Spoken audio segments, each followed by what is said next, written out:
Today we'll talk about the three biggest battles of the Greco-Persian War that was created mainly because Persian King Darius I had to conquer everything on his way to compensate for having a small PP.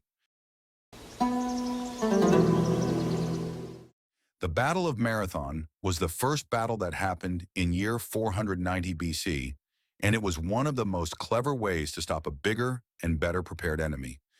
Persians prepared a great army of more than 100,000 soldiers, while Greeks, mostly Athenians, prepared just over 10,000 soldiers. Persian leader was King Darius I, and Greeks leader was Miltiades. The battle happened on Marathon Field, which was 42 kilometers away from Athens. Two armies were separated by around 1,500 meters when Miltiades ordered his army to quickly attack Persians.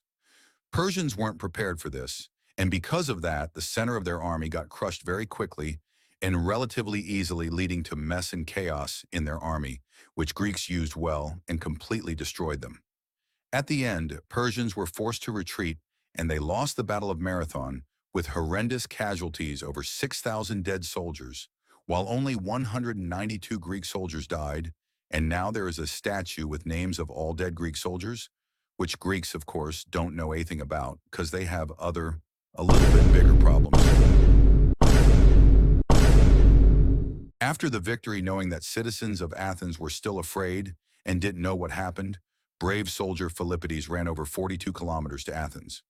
When he arrived, he was so exhausted that he had just enough to tell them that Greeks have won before passing away.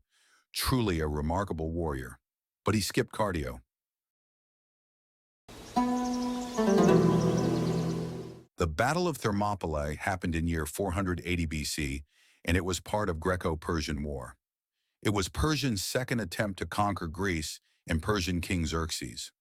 One prepared a great army, which had between 120 and 300,000 soldiers, and it was the biggest army any country has ever mobilized since then. On the other side was United Army of Sparta and Athens, which had just over 7,000 soldiers and was led by Sparta's King Leonidas. After Greeks realized they were outnumbered by a lot, they came up with a plan to fight in a canyon because it was really narrow, and Persia's great army could use their bigger army easily. At the beginning of the battle, it looked like United Greece's army could maybe even win until they were betrayed by a local man who lived there named Ephialtes. He showed the Persian army a road around the canyon, and that way Greek army was surrounded by Persians. Then the king of Sparta, Leonidas, ordered everyone to evacuate and go, and he with his 300 Spartans and 400 Thebans and a few others stayed there and gave time to others to go back. At the end, all of the Spartans and Thebans died there, heroically sacrificing themselves in order to save others. Before that, Persian King Xerxes asked them to surrender, and if they were to refuse, that the sun will be blocked by arrows of his archers, and on that Leonidas said one of the most famous quotes of old times, "Good then, we will fight in shade."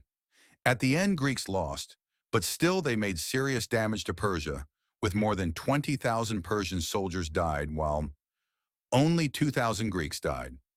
Now there is a statue of Leonidas to honor him and his 300 Spartans, as well as 400 Thebans. The Battle of Mycale is the last battle of Greco-Persian War, and it happened in 479 BC. Persian leader in this battle was Mecisteus, while Greek leader was an exceptional general Xanthippus. Persian's army was bigger again, with 60,000 soldiers and 300 ships, while army of United Greek Cities had 40,000 soldiers and 200 ships. This battle happened on an island called Mycale. When Persians disembarked on island, Greeks separated in two wings, first with Athenians and Chortanians, and second with Spartans. First wing marched directly to Persian camp, while another wing tried to outflank Persians. At first, Persians defended well, but as time was passing, they weren't able to hold on and eventually lost the battle and the whole war. Greeks lost a lot of soldiers, maybe even up to 20,000, but Persians lost all of their ships and 40,000 soldiers.